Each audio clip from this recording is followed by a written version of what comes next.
woodwork for an election. Turnout is notoriously difficult to predict accurately. His tobacco had apparently gone out, so he fired off his blowtorch again and attended to it.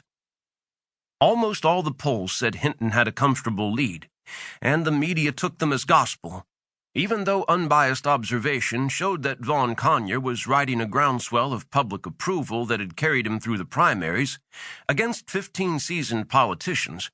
He was brash, a non-politician, and he pounded on the jobs issue and immigration, which proved to be key issues with the electorate. Hinton represented the political establishment and promised more of the same policies that huge numbers of people, the so-called white male voters, rejected. How did they miss all that? Grafton prompted. When the media and public get the results of polls, we are faced with the problem of confirmation bias, which is the human tendency to favor evidence that confirms our pre-existing beliefs, while ignoring evidence that we might be wrong. I suspect there was a lot of that leading up to the election. What about all the post-election charges that the Russians interfered with our election? Jake asked the question casually, but he leaned forward in his chair for the answer. The Russians hacking the Hinton staff's emails. Metzi smiled. That may or may not be true. 2 more puffs. Political professionals regard the electorate as sheep to be herded and sheared. The email stated that graphically and crudely, but that isn't news.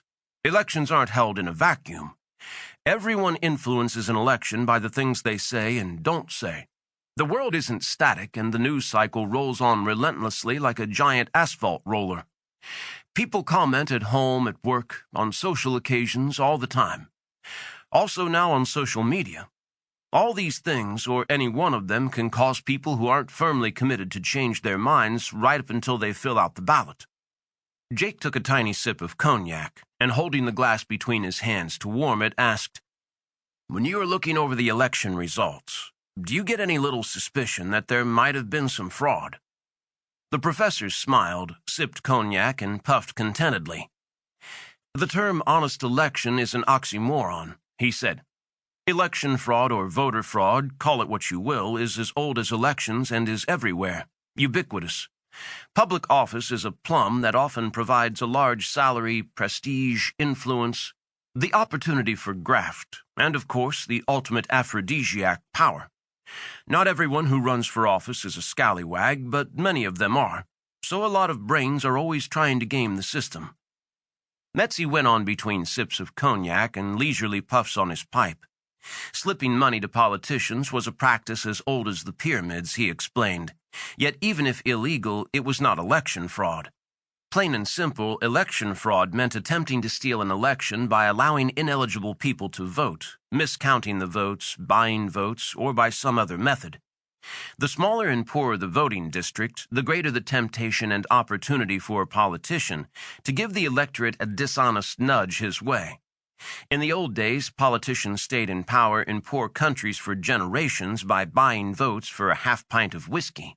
The first person into the voting booth brought out a blank ballot, which he exchanged for a bottle.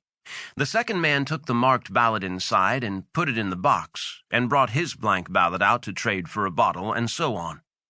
Political machines stuffed ballot boxes in the big cities. Truman's defeat of Dewey with the help of the Chicago machine was legendary. Chicago politicians routinely waited until Illinois districts downstate had reported their totals, so they knew how many votes they needed to manufacture. Then they did it. That went on for decades. Chicago was old news, yet even in our modern era, big city fraud seemed alive and well. The press reported that in 37% of the precincts in Detroit during the last election, there were more ballots cast than voters registered. Amazingly, Democrat candidates were always the beneficiaries of these electoral miracles, so some people took that as proof that God was a Democrat.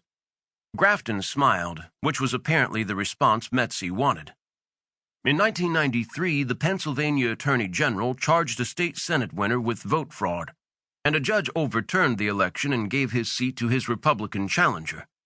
One lovely comment was that the Democrats didn't commit voter fraud all the time. They only steal elections when they have to. Metzi continued, "Absentee ballots have always been open to fraud, but now any voter can request a mail-in ballot. So the